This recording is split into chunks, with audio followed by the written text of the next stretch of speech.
the Oaks, a house in the country which I rented for the summer. As an author, I write tales of mystery and murder. But the things that happened in this house were far more fantastic than any story I've ever had published. I brought a staff of servants from my city apartment, and my maid Lizzie Allen, who had been with me nearly 20 years. Lizzie? Yes, Miss Cornelia. Is the car ready? It's at the door. Look, Miss Cornelia, them servants you brought from the apartment are talking about walking out on us. Really? Well, I know they don't like it here, but I didn't think it was that bad. Well, they've been hearing things about the killer that the police call the Bat and the murders that he committed here this past winter. Now people are saying that he's back again. Well, how can they be sure of that? Has he committed another crime? No, not yet, but that ain't saying that he won't. Here's something else. You've heard about the bats they have here. Animal bats, the kind that fly. Yes, yes. Look what it says in this magazine. This is a report from the State Health Department, and it says some of them bats is rabid. Well. And that ain't all. Now... I'll drive directly to Zenith Bank, Warner. I'm afraid we'll have to hurry. It's near closing time. I'll get you there, Miss Van Gorder.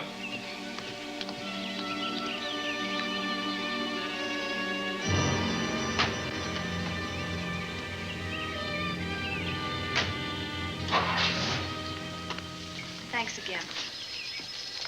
Miss Van Gorder. How do you do, Mr. Barry? How are you? I'm very well, thank you. You remember Lizzie Allen? Of course. Hello, Miss How Allen. do you do? So you're spending the summer with us again? Yes, yes. I've leased the Oaks, the home of your bank president, John Fleming. I heard you had. I was surprised. Why? Is there something the matter with it? No. I was surprised because Mr. Fleming said he would never rent it. Oh? Well, I rented it from his nephew, Mark Fleming, who has the real estate office here. He said his uncle would be gone the entire summer. That's right. Mr. Fleming's in the North Woods now with his physician, Dr. Wells. Oh, pardon me. Dale, I want you to meet my wife. We were married at Christmas time. That must have been nice. Believe me, it was. Oh, here she is. How My do wife, you Miss do? Van Gorder, Miss Allen. How do you do, Mrs. How do you do? Cornelia Van Gorder. Yes. Oh, well, I've read every murder mystery you've ever written. I just adored that weird one, The Private Morgue of Dr. X, even though it gave me the shivers. Only the shivers? Scared hell out of me. Oh. Well, I really mean that Miss Corney killed them off in that one. When you refer to my books, please don't call me Miss Corney. Pardon me, Mr. Bailey. Mr. Hines is here to see you. Oh, yes. Excuse me, please. Don't be strangers now. No, Oh, no, I we should won't. say not. Oh, so you're a bride. Well, not quite. Not since Christmas. You know, I'm sure I've seen you. Well, I used to be my husband's secretary here in the bank. Of course I remember. May I welcome our most distinguished visitor back to Zenith? Oh, that's very charming, but, Lieutenant Anderson. Lieutenant Anderson, of course. Chief of Detectives of the Zenith Police Department. This is Miss Allen. Miss Allen? How do you do? Lieutenant Anderson is one of our favorite citizens. He's on the bank's board of directors. Not bad for a policeman. You must have made a good thing of it. Well, I saved my money, if that's what you mean. It's near closing time, and I've got some business in the safe deposit vault. Please come and see me, Mrs. Bailey. Oh, I'd love to. And you, Lieutenant. Thank you. Goodbye. Goodbye. Nice to meet you. My, what a charming woman. She moved into the Oaks just the other day. That house is a proper setting for a writer of mysteries. Oh, it certainly is. Vic, what's the matter? Come in here, both of you.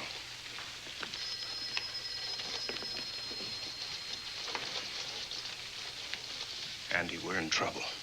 Wendell Hines came in to pick up $350,000 worth of bonds that we were holding as collateral for a loan.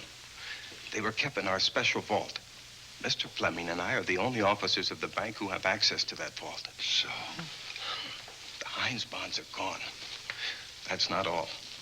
Other negotiable securities are missing.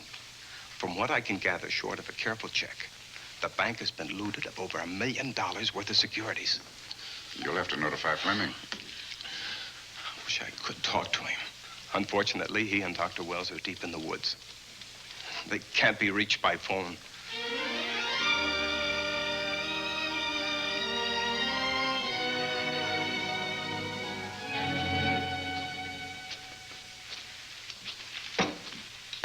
What is it?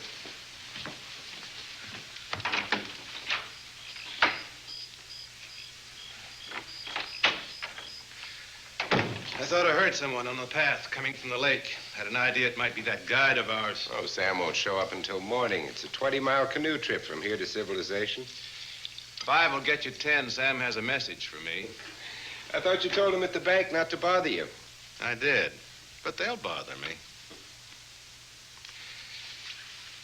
Doctor. Yes, John. What would you do for $500,000? Anything short of murder. Why not murder? Too messy. Too great a risk? For $500,000? Yes. I pinched $1 million from the bank. Oh, I'm not kidding. I embezzled it. Not that I think you wouldn't do it if you thought you could get away with it. I got away with it. I'm not talking about currency. I took negotiable securities that could be converted into cash. I have the cash. In 10s, 20s, and 100s. Well, I'm your doctor, not your lawyer. Why tell me this? You'll find out why. Who's going to take the blame for the robbery? Bailey, the cashier. They'll never suspect me.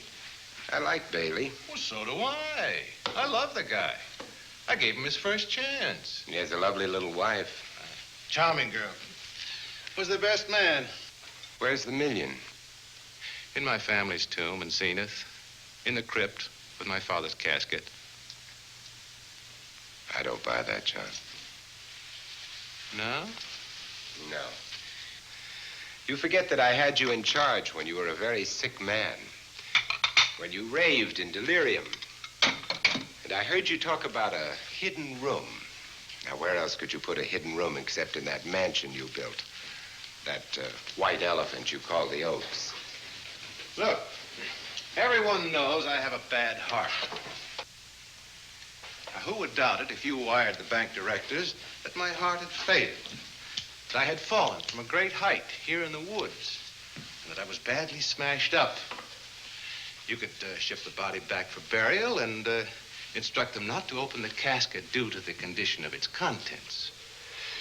Well, you realize, of course, that we'd have to have a body to put in that casket, which means that we'd have to deal with an undertaker at this end. Of course. Well, where do we get a body? Couldn't we provide one of our own? How about Sam? Sam, our guide? Sam weighs about as much as I do. He's practically a hermit. He wouldn't be missed for a long time. The local undertaker would know him. Not if we made him look as if he'd been in a serious accident. But if Bailey's going to take the blame, why'd he have to do this? A jury might acquit him. In that case, I'd be a logical suspect. I could disappear, of course, but it's safer if they think I'm dead.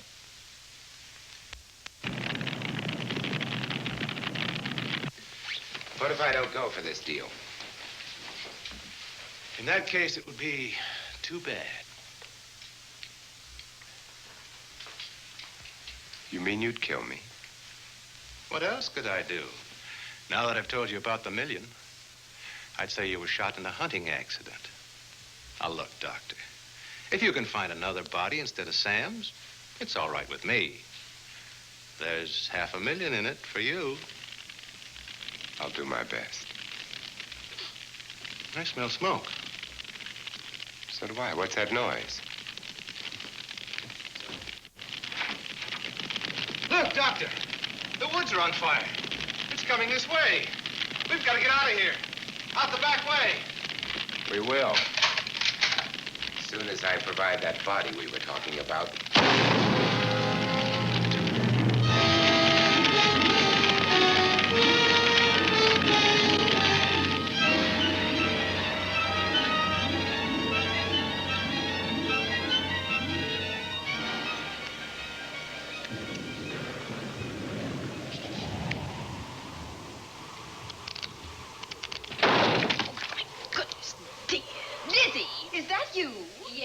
paper and eat it.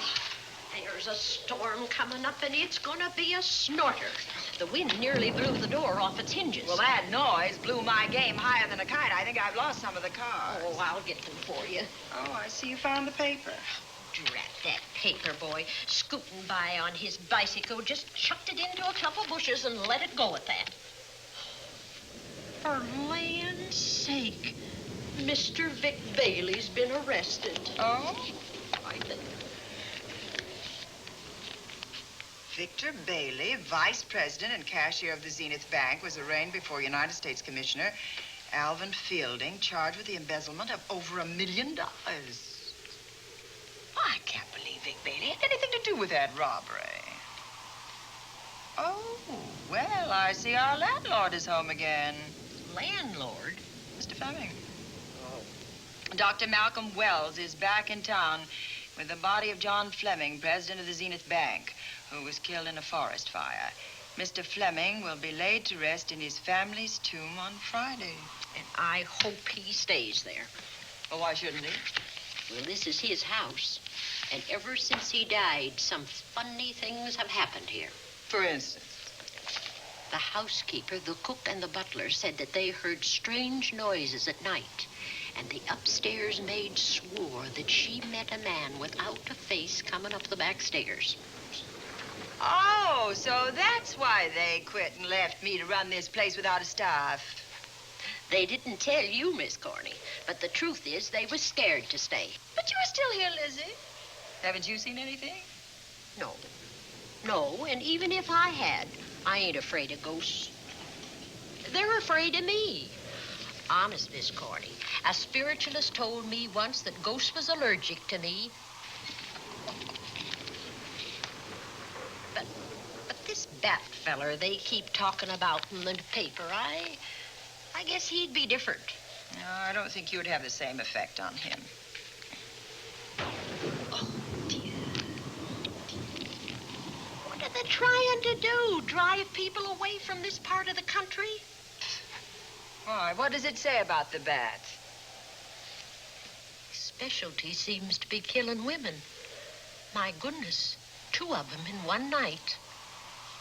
All his victims died the same way, like their throats had been ripped open with steel claws. That's a charming little caper. I'll have to try it sometime. In a book.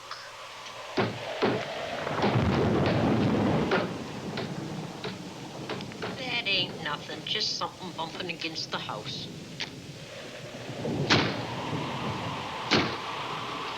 That's just the wind banging a door. Pay no attention to it. Listen to this. One of his victims, who lived for a moment after she was found, described the bat as a man without a face. Honest, Miss Corney, I think that woman must have been exaggerating.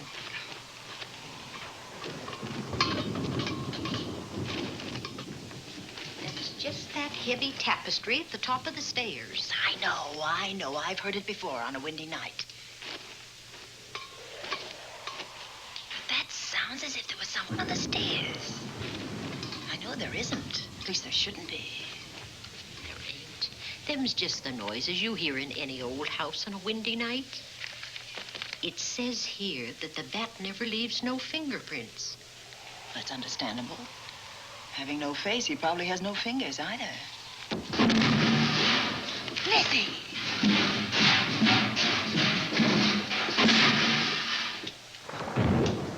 And that, I suppose, is the cat dropping its dentures. No, I don't think so. But I think it's something should be looked into.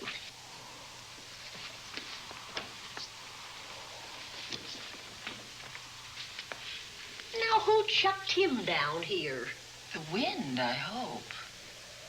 There must be a window open up there. No, Lizzie. Let him lay. Let him sleep it off. I hope the power lines don't go down, put the lights out. Now, we'll check the windows in the living room and draw the curtains, and then we'll go to bed. Yes, ma'am.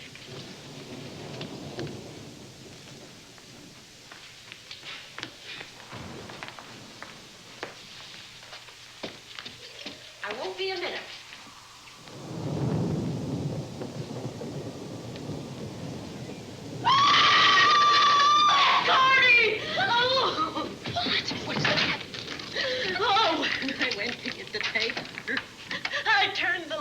off. I forgot to turn it on again. He's out there.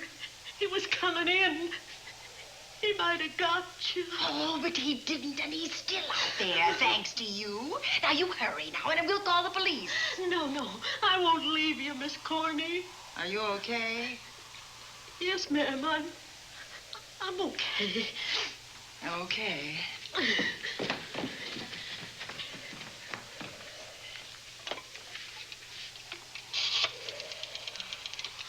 Operator? Give me the police department, please. Zenith Police Department. This is Cornelia Van Gorder. I'm living at the Oaks. We know about that, Miss Van Gorder. Just a moment ago, a man tried to force his way into this house. You're not alone there, are you? What about your servants? Well, I have none except my chauffeur, and he's away. He won't be back until the morning. Now, there's only 2 of us here tonight, and we're going to lock ourselves in my room. Now, if any of your men see anything, will you have them call me? I'll send officers over there right away. Oh, thank you very much. Come on, Lizzie. We're going to sleep in my room.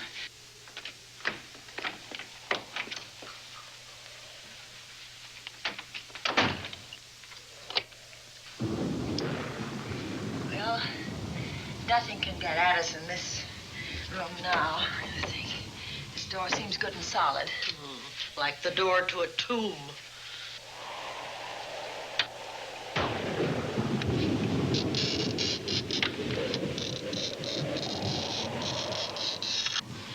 I think that couch will be comfortable. There's some extra bedding, you know. Yes, closet. Let's see now.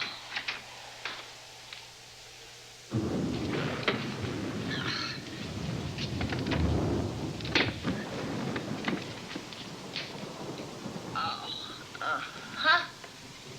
No bolt. Well, that's not so good.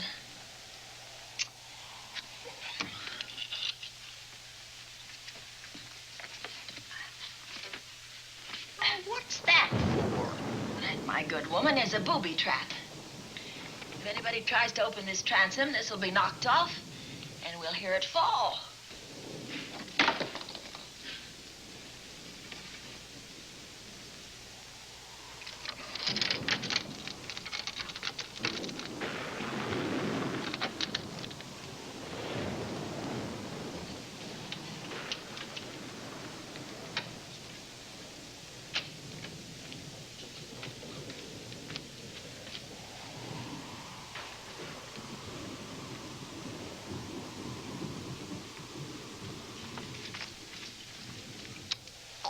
Fiddlesticks.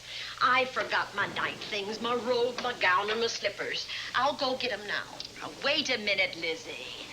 I'll go with you. Now, don't you bother, Miss Cornelia. My room's just down the hall. Lizzie, I told you to wait. It's all right. I'll only be a second. Get in here. Get in here.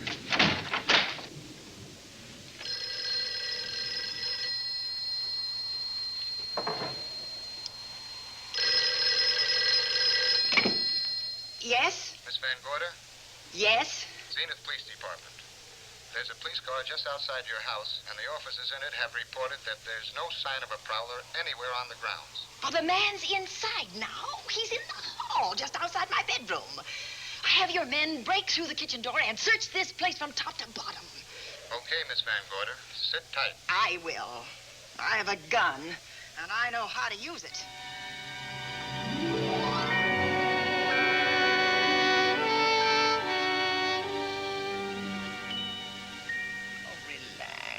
Relax, Lizzie. The police did a good job. They couldn't find anybody in here. But we both saw him, Miss Cornelia. All right. So he got away. But there are men on guard outside, so just try and get some rest. There's nothing can get at us here.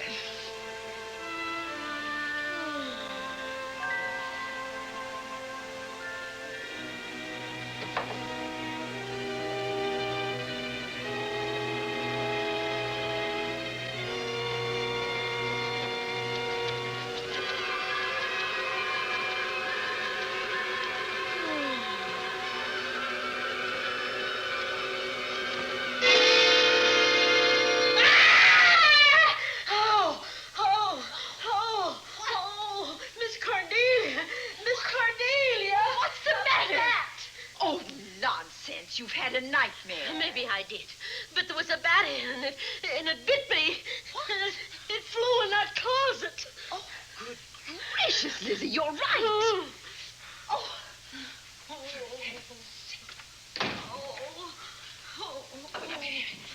Yes.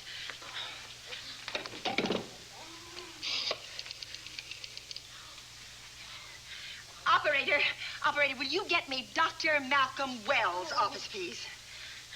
No, I don't know his number, and I have no phone book up here, but this is an emergency. Will you connect me with his office, please? Oh, dear, I'm going to get the rabies. Hello? Hello? Dr. Wells' office? This is a call service. Dr. Wells is out at the moment, but if you'll give me your name and number, I'll try to locate him. Well, this is Miss Van Gorder of the Oaks. My maid has just been bitten by a bat that may be rabid, and she must have treatment as soon as possible. And I was told that Dr. Wells was the nearest physician. I'll try to find him for you, and if I can't, I'll send you another doctor. Oh, well, thank you very much. Oh, he's out on a case. Oh. Oh, I hope it's not a delivery. A baby, I mean, they can be terribly complicated. It never bothered me none. Oh, Lizzie, you never had a baby. Of course I didn't. That's why they never bothered me. Oh, does it hurt, huh? Little.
Dr. Wells?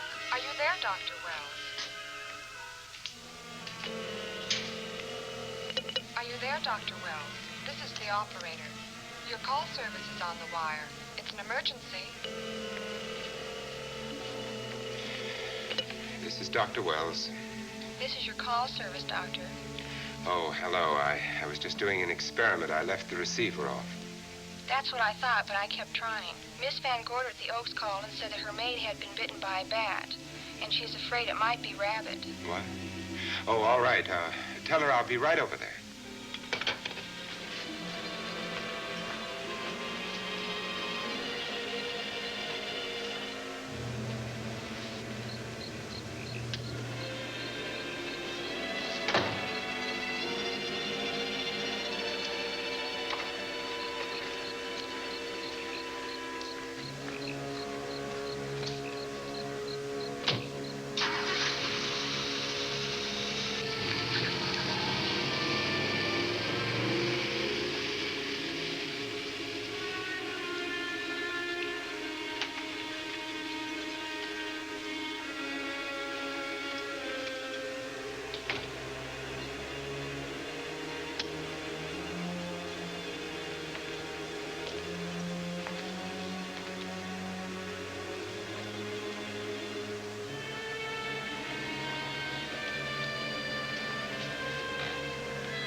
Who's there?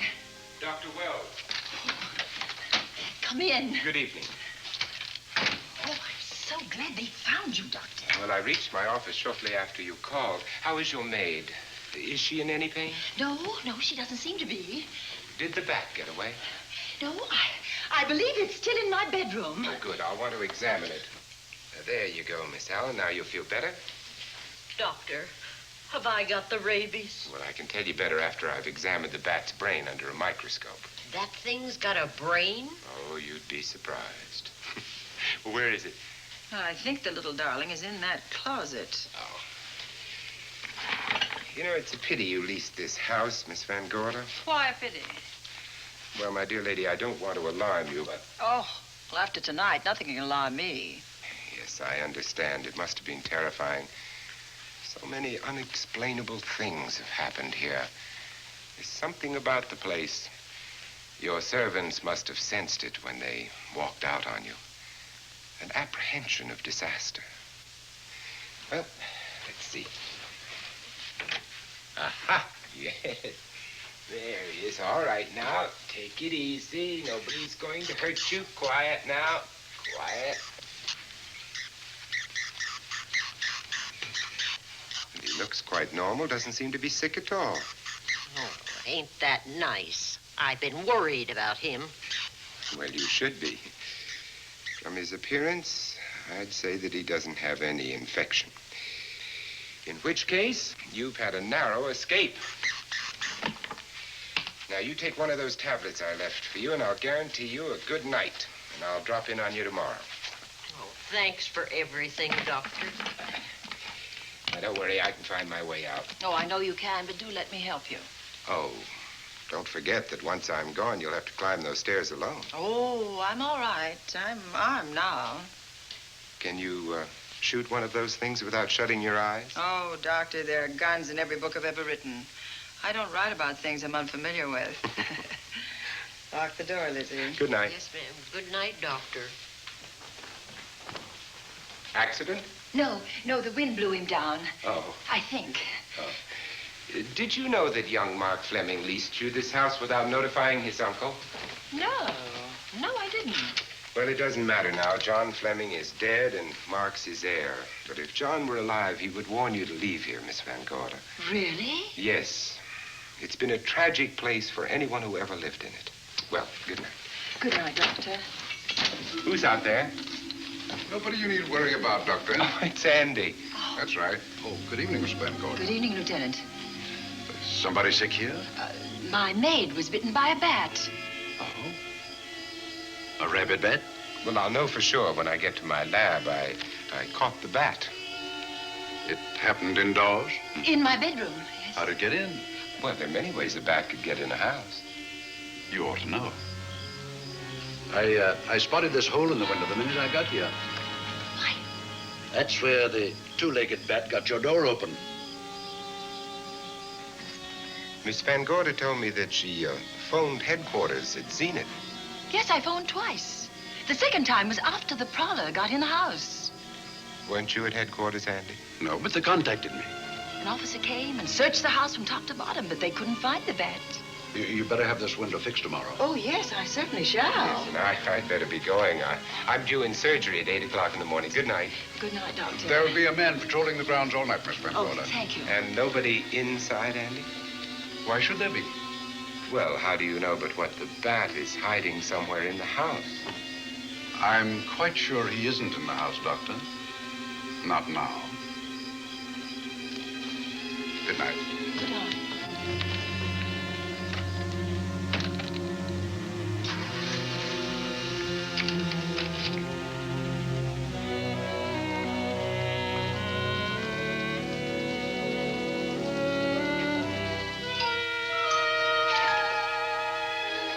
Hi, Andy. Hello, Mark. Well, congratulations. Real estate business must be picking up. New office, new furniture. New deal. How do you like it? Looks expensive. Are you squandering your inheritance? Oh, I haven't got it yet. Well, the paper says John Fleming left his entire fortune to you. Funny thing about that entire fortune is that we can't find it. No kidding. Oh, all Uncle John had in his bank account was a couple of $100. And his safe deposit box was empty. If we don't find that missing million, mine will be empty, too. How come? Well, all my savings were invested in Zenith Bank stock. The examiners won't certify the bank is solvent until those stolen securities are found. So the stockholders have voted an assessment that'll wipe some of us out. It's a since those securities have been converted into cash. And if I can't find that cash, I'm sunk. Well, where are you going to look for it, Andy? Here in Zenith. Your uncle wouldn't take $1 million on a hunting trip, would he? You suspect Uncle John? Why, Andy, he founded the Zenith Bank. That'd be like robbing the family tomb. You think he wouldn't? Well, besides, Vic Bailey's fingerprints are all over the vault. Now, they didn't find any of Uncle John's fingerprints. Because he wiped them off. Can the defense prove that? They'll try to. Judy Hollander, Bailey's secretary, is a defense witness. And they believe her testimony will have a powerful effect on the jury. Oh, well, she has a powerful effect on me. Judy's a doll.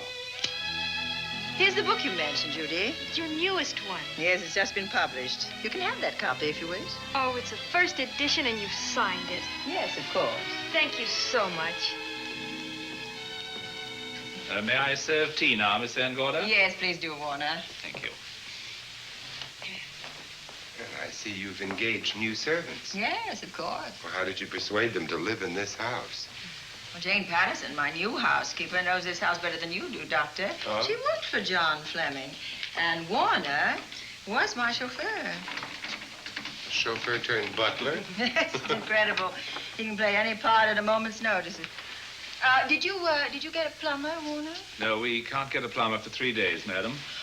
What about that leaking pipe? The basement will be flooded in 3 days. Now, the pipe is no longer leaking. You mean it's dried up of its own accord? No, not quite. I packed the elbow where the water was coming out. Packed the elbow? Oh, where did you learn how to do that? Well, into each life, a little rain must fall, and a careful man learns to keep himself dry. Now, is there anything else that you require, Miss Van Gorder? No, not at the moment, Warner. Thank you, madam. Now, there's a character.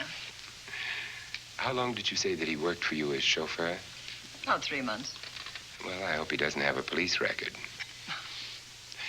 My dear Dale, it may interest you to know that the last night of his life, John Fleming told me that he loved your husband like a son.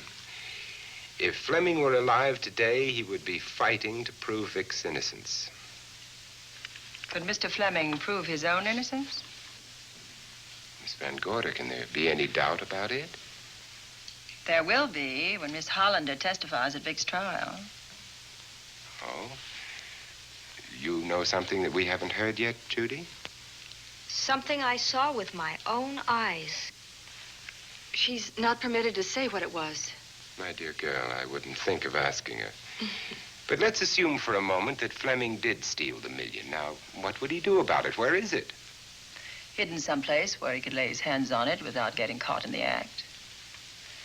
Now, if I was writing this, instead of living in the middle of it, I'd hide it right here in this spooky old house. Under a loose floorboard or up a chimney? If Mr. Fleming had the nerve to steal $1 million, he'd make his plans well in advance. I'd say he'd prepare a place to hide it. Possibly when this house was being built. Now, I rented this place from Mark Fleming, his nephew. I wonder if he'd have the floor plans. I'll ask him. Yes. Lizzie, will you bring Mrs. Bailey the phone? Oh, you ask him now. His number is Summit 7537. Oh, thank you, Lizzie. Summit 7537.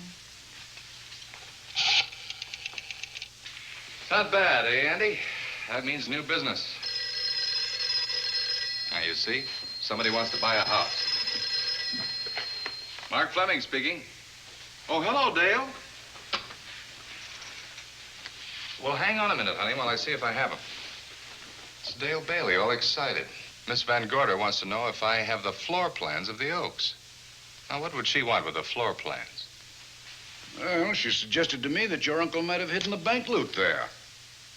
Are the plans here? They're somewhere in the house itself. Wait a minute, there is a place where Uncle Johnny might have kept those blueprints. What place? Well, I heard him talk about it a good many years ago. I can't be sure of the exact location. Anyway, I don't think the old boy had the guts to steal $1 million. But if I find those plans, I'll let you know, Andy. Hello, Dale. Look, honey, I haven't seen those plans since I was a kid, but I'll come over tonight and maybe we can find them. Thank you, Mark. We'll expect you. He seems to think they're here in the house somewhere. He's coming over tonight. Well, that's good. Dale and Judy are my house guests for the weekend. Would you like to have dinner with us tonight? Oh, no, thank you. I couldn't. I still have a few calls to make. You know, if Judy's testimony is going to clear Vic Bailey and implicate John Fleming, others may get the idea that there's buried treasure in this house. Don't even mention your testimony until you're actually on the stand. Oh, I won't.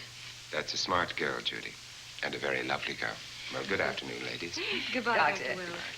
Come on, girls, let's go.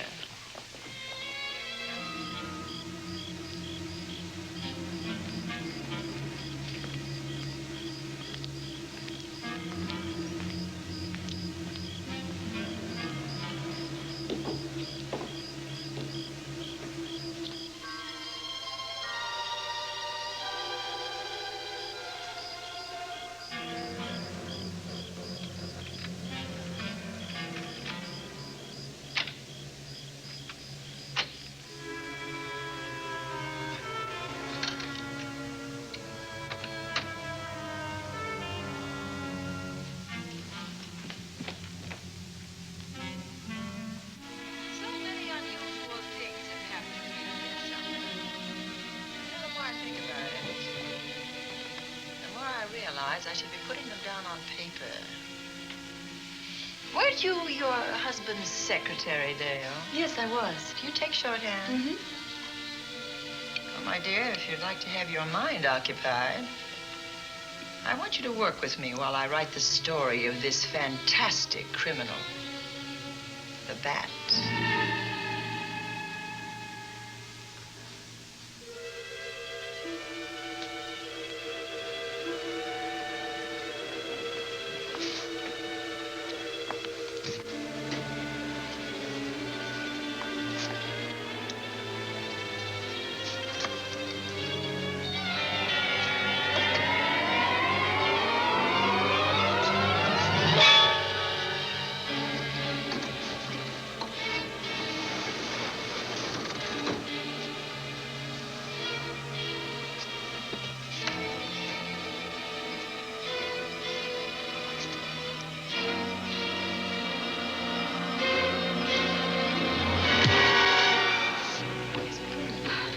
Wonderful dishes. Thank you.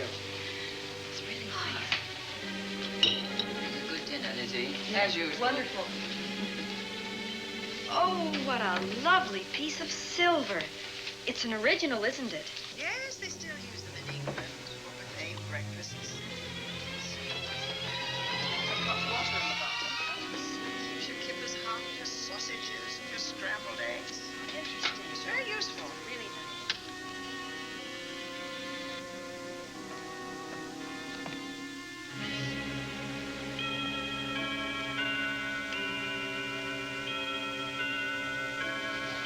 Clock hasn't struck the hour in the last 10 years, if I'm to believe what Ma Fleming told me. Why is it angled away from the wall like that? I don't know. Somebody must have moved it. Lizzie, very likely when she was dusting. Wait a minute. Did you know there's a door in this paneling? No, I didn't. Oh, my gracious, so there is. Maybe it opens to a secret passage. Oh, certainly to a secret something. Who knows, girls? We'll be about to stumble on that missing million. Oh, this is... Oh. Panel is a panel. There must be some gimmick to it. There always is. Yes, it moves. It moves. It moves. Oh.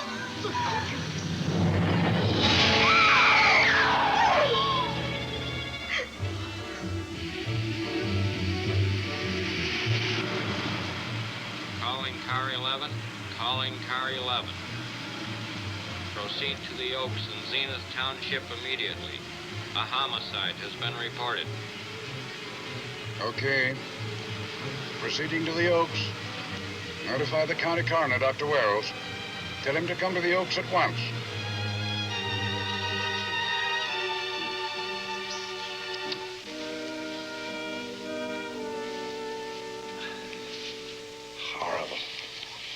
throat has been torn by some creature with fangs or claws. That's his sign. We found it on the others he killed. I'd hoped those reports that he was up to his old tricks again were pure imagination, but apparently they're based on fact.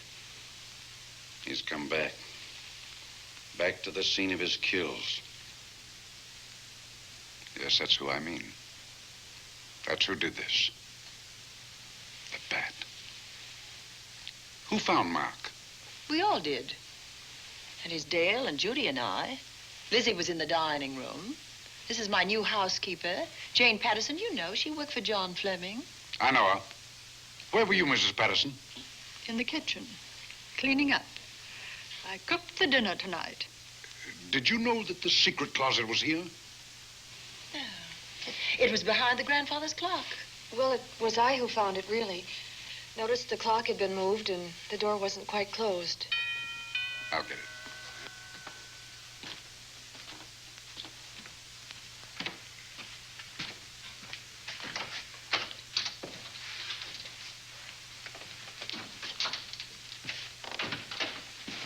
Who is it?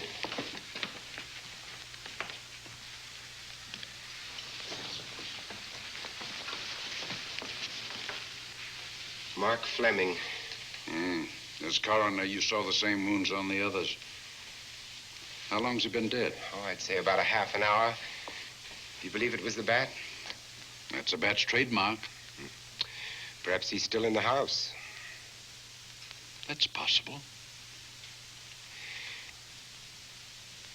Why should he be? Because he's looking for something, and like you, he believes it's here. And he's a persistent killer. I would advise you to get out of this house as quickly as possible, notwithstanding our expert police protection. Have you called the morgue? They're on their way here. Oh, good. I want to examine the body before they get here. May we take it into another room? Yes, to the sunroom in the back. Thank you. Give me a hand. Excuse me.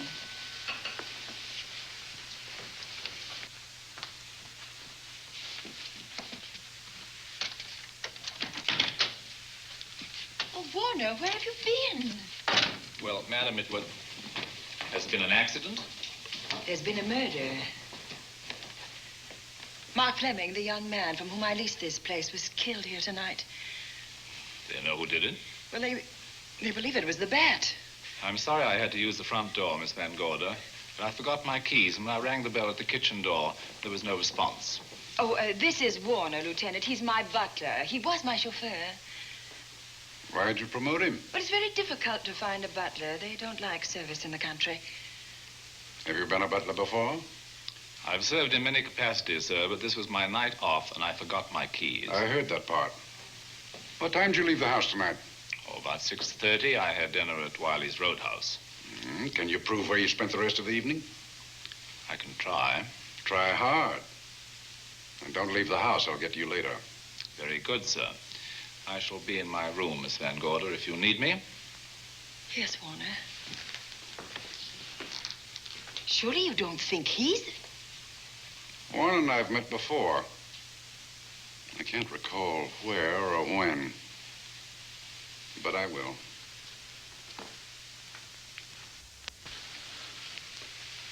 There'll be a crew here shortly from headquarters, dusting for fingerprints, taking photographs. But in the meantime, Mrs. Patterson, you aren't leaving the house tonight, are you? No, Lieutenant. Don't. I'll talk to you in the morning. Good night. Good night, sir. Good night, Miss Van Gorder. Dale, I was with Mark Fleming this afternoon when you talked to him about the floor plans of this house. I heard him tell you he was coming here tonight. Dale called him at my request. She told me he was coming. Who else should I tell you that? Judy, Lizzie. And that nice Dr. Wells. Dr. Wells. There are few killers who kill for the fun of it. The bat very likely is a mental case, and I'm convinced that his crimes are motivated by his mania for personal gain. There's $1 million at large, and he's going to keep on hunting for it until he lays his hands on it. Now, these young ladies are staying here tonight? Yes, they're my house guests. Well, when my crew arrives, we'll be busy for a while, so I'd suggest that we go to our rooms? That's a very good idea. Come on, girls.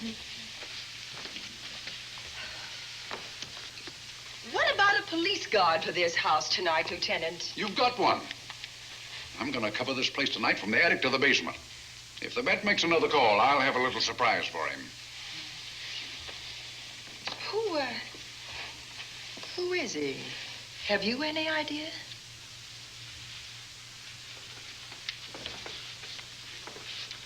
He could be anybody.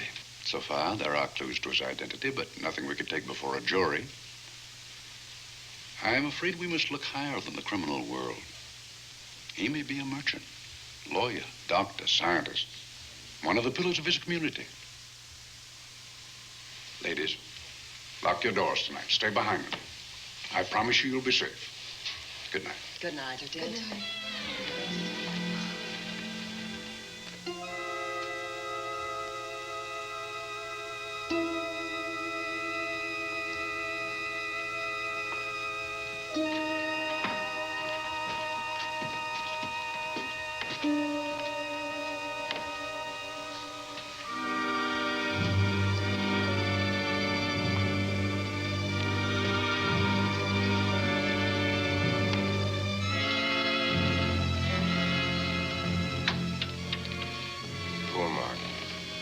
It's a pity. So young. Well, Doctor, do you agree it was the bat? In my report, I shall say the death was caused by the same technique used in the other killings. A paralyzing blow to the throat, followed by severe lacerations of the jugular, resulting in excessive hemorrhage. In a layman's language, he didn't know what hit him. Oh, he knew. But he didn't have time to think about it.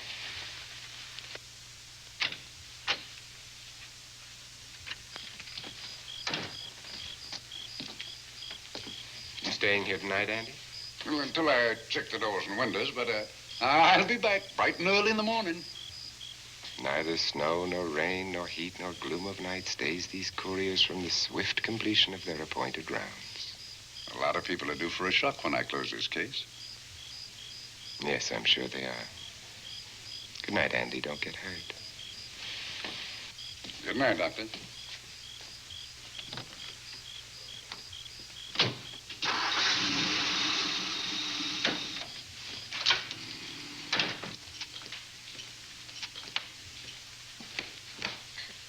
You know, I think we'd better let you get some sleep. Oh, well, Lizzie and I share this room for mutual protection.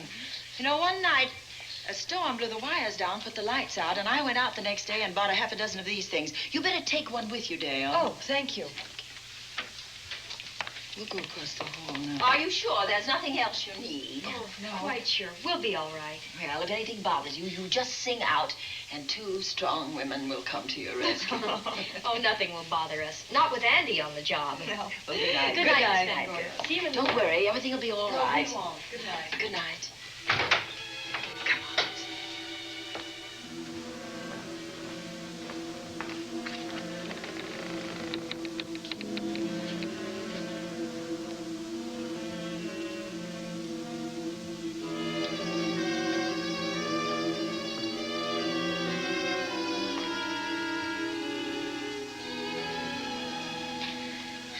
I don't think I'll sleep tonight.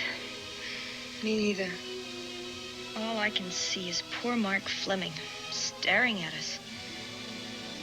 I thought that when people died, their eyes closed, as in sleep. Don't think about it. I'll bet you're thinking about it. No, I was thinking of my poor husband sleeping in jail tonight. Oh, Judy, I love him so much.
that noise?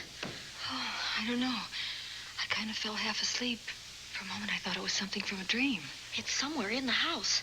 Yes, on the floor above. Not directly over us. Probably a room overlooking the driveway.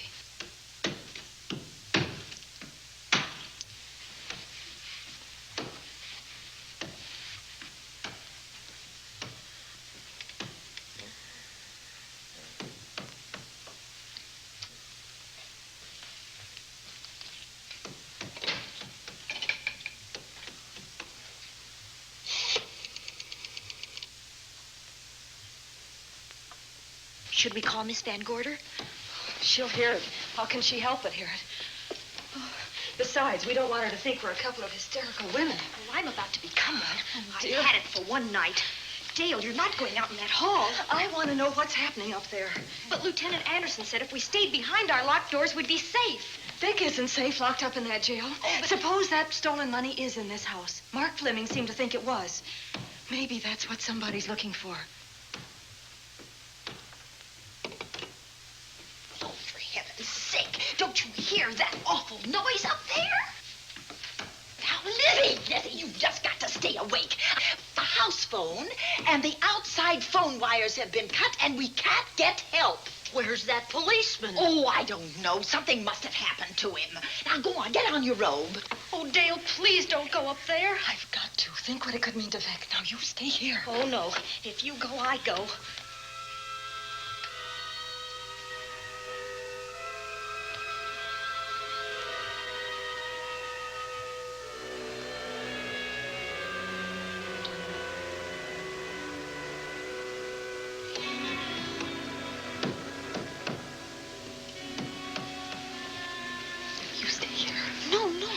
Go up there alone. You wait here. I'm going to see what it is. Oh, please let me go with you, Judy, Dale. will you warn me if anyone comes? I'll only be a moment.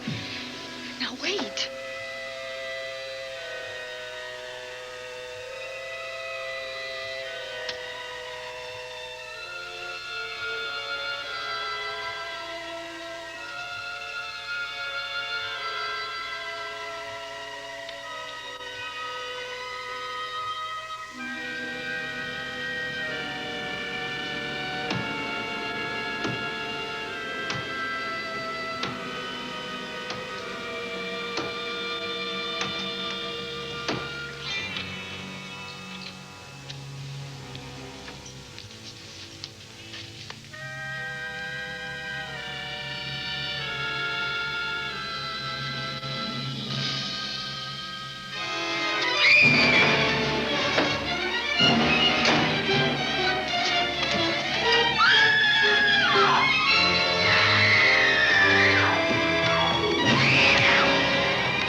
Give her to me. I'll look after her.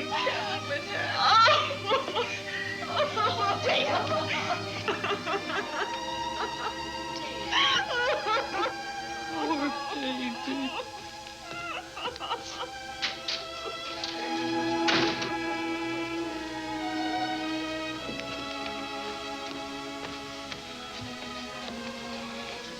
Judy.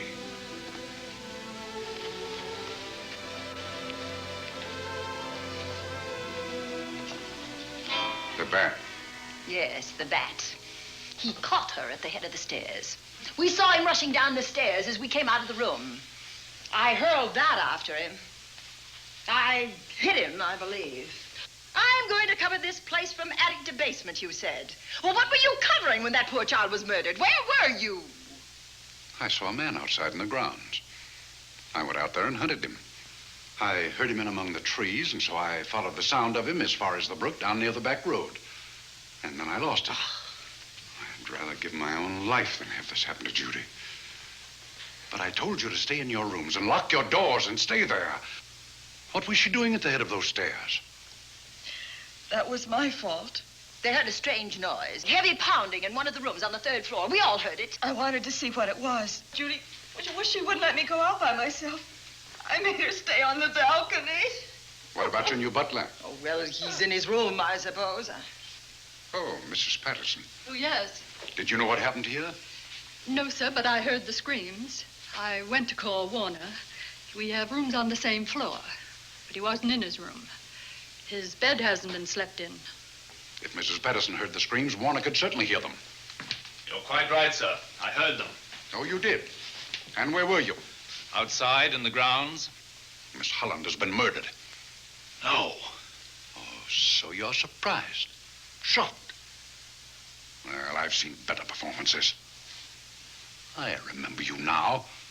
Your name's not Warner. I've got a circular in my office with your picture on it.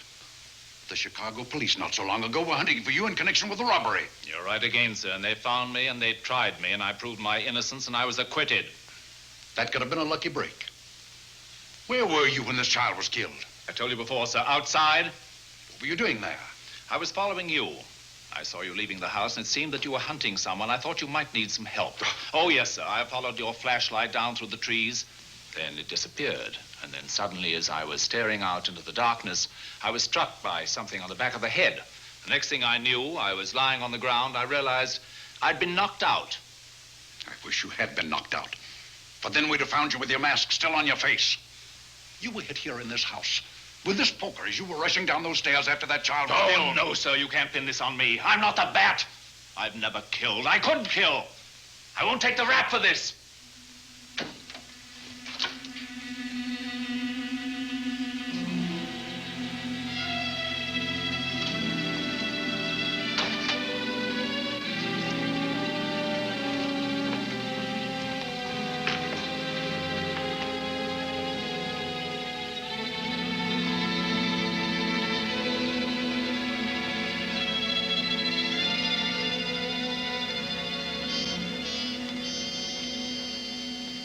Doctor. We have another case for the county coroner. You see, the bat came back. Why did you come back, Doctor? Well, I had an accident about a mile down the road. The right rear wheel of my car came off, and I plunged into the ditch. This was the nearest house, so I came here to call for help.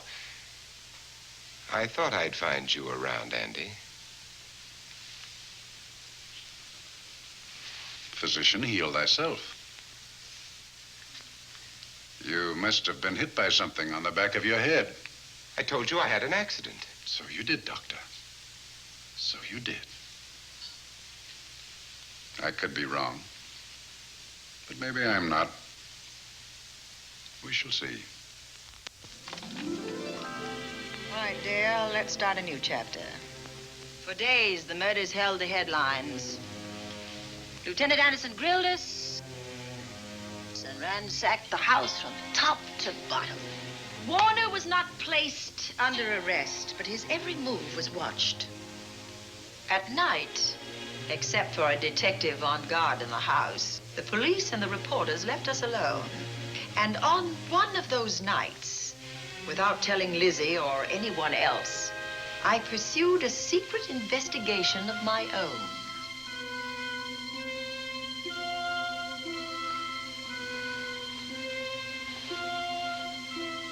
It was in an empty room on the 3rd floor where we kept our trunks and other things.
Put him up, Pat.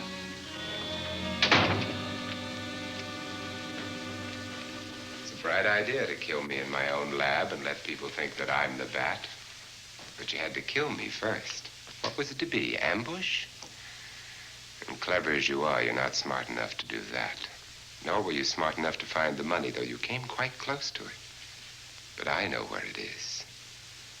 And when you're dead with that sign pinned on your chest, I'm going to collect it and live happily ever after. He destroyed himself. How true that will be. Well, goodbye, Bat. Here's a serum that will heal you whether you're rabid or not.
Something's wrong. Something's wrong.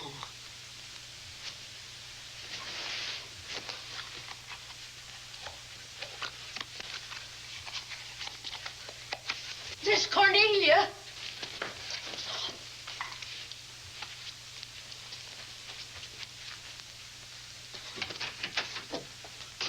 This Cornelia.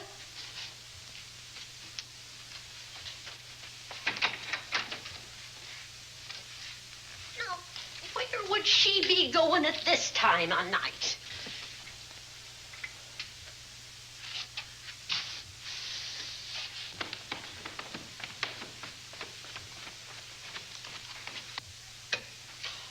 Well, land's sake.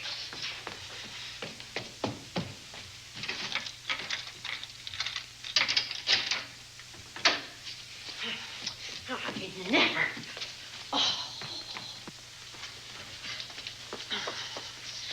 Mr. Davenport. Mr. Davenport. Oh, a fine thing. The door unbolted, the chain off, and you asleep on the job. Wait till Lieutenant Anderson hears about this. Come on, wake up. What's the matter with you? I don't know. My head hurts. My whole body's numb. Here, take a sip of this. Try to snap out of it. I'll be back in a minute.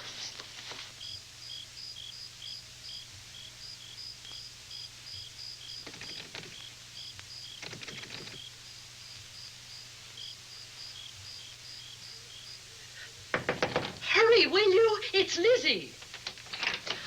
I'm terribly worried. I can't find Miss Cornelia anywhere, and something's happened to the policeman. I don't know what. Get Warner. Bring him to the drawing room. Tell him we need him.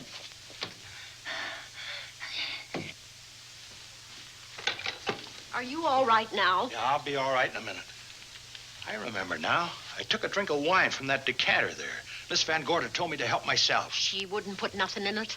Well, somebody did. Somebody who knew I was on duty here. Then it was somebody that got Miss Van Gorder. I can't find her anywhere. Upstairs, downstairs, or in the basement. I told the housekeeper to get Warner. Lieutenant Anderson will want to know about this. Hello. Yeah, this is Davenport at the Oaks. We've got trouble here. Well, for one thing, I was drugged. Yeah. But I must have been knocked out because the maid tells me Miss Van Gorder is missing. Well, you better call Anderson and let him know.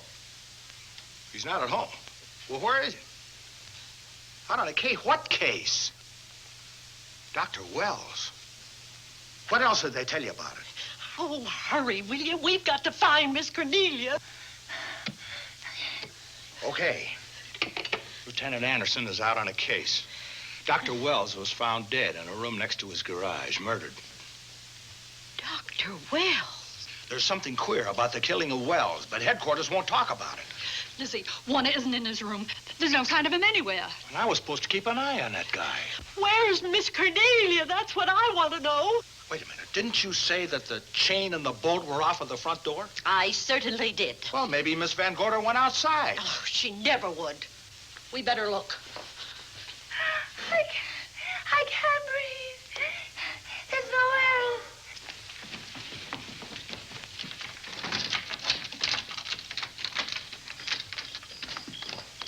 Miss Cornelia. Oh, Miss Van Miss Gorder. Cornelia. Miss Cornelia. Miss Van Gorder. Look. There's a light in that room on the 3rd floor. Were you up there tonight? Well, of course I was, but I turned the lights out before I came downstairs. Then Miss Cornelia might have turned them on again. That's where we're going to look first. Come on.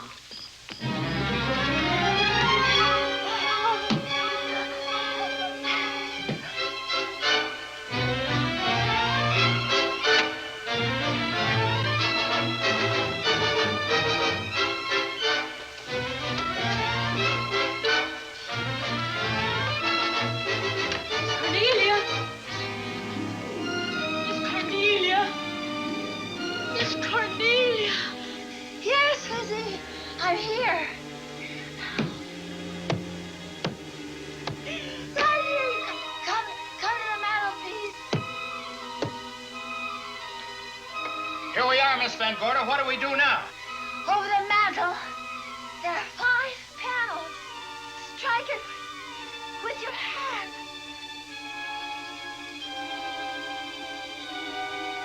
Which panel did you say, Miss Van Gorder? Oh, I can't. I just can't.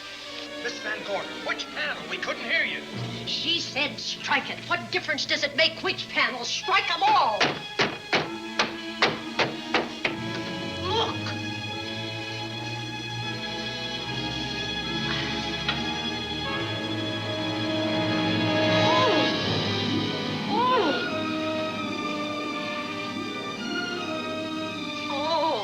It's all right now.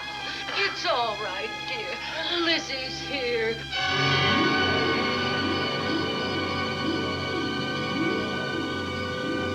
Feeling better? Yes, much better. We'll take you to your room. Oh, no, you won't. I'm going to stay right here. I'm quite all right. Oh, how blessed it is to breathe without an effort. You know, no one knows how sweet the air can taste until someone shuts it off for a moment. That room is just like a box. When the mantelpiece closed, it seemed like all the air was drawn out of it. Look, there it goes again. Let it close. I can open it from in here.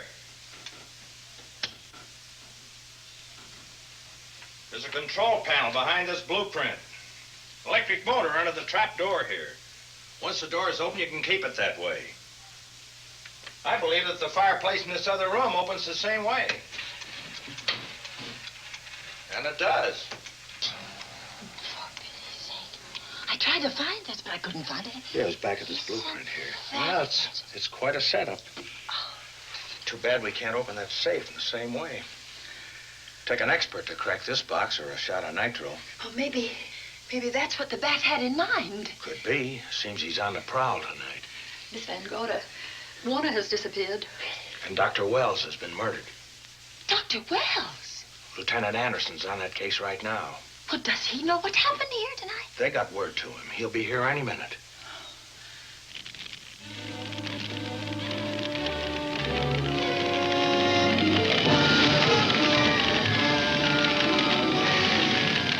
What's that noise? Miss Van Gorder, the garage is on fire. Scott, look at that. Lizzie, put that light out in the other room. Now, where'd you go? to report the fire. Well, you just stay right here. But Miss Van Gorder, the garage. Well, let it burn. You watch the stair. Can't you see that fire was set to get us out of the house? Out of the house? Were you talking about the... Yes, I'm talking about the bat.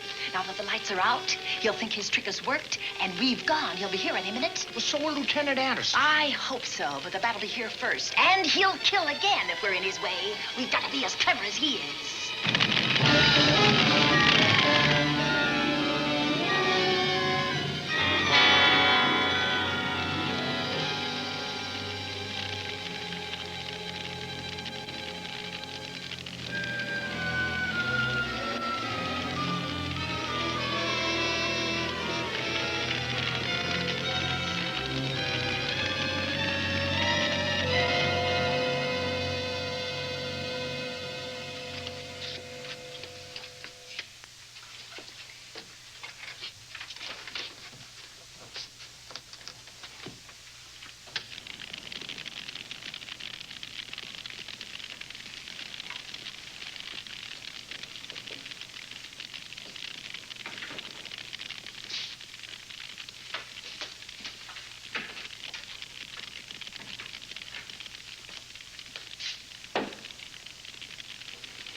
You'll be safer downstairs. I'll take care of you. Well, the others can go, but I'm going to stay right here. All right, but get out of sight.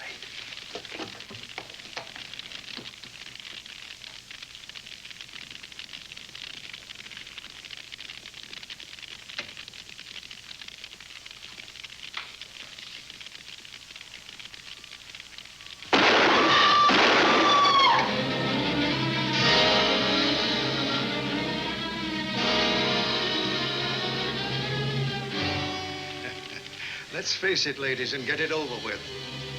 Others have seen my face before they died, but I'll have to deny you that pleasure.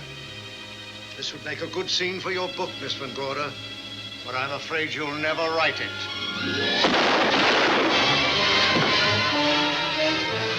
That is Warner. I could tell. You misjudged me, Miss Ellen.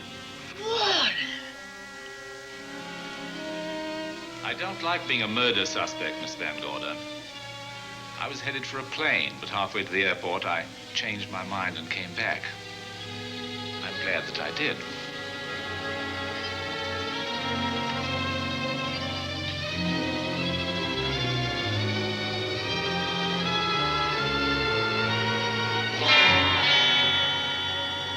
Why, it's Lieutenant Anderson.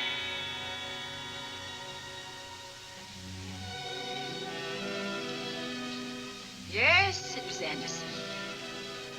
He'd discovered the secret of the hidden room and was waiting to get into it and open up the safe. We found the money in it, a little over $1 million in tens and twenties and hundreds. Good old Andy. With all his ill-gotten gains invested in bank stock. It's rather a clever way to hide stolen money. In the open, as it were, and so respectable. But don't try it. No matter how clever you are, you can't hide murder.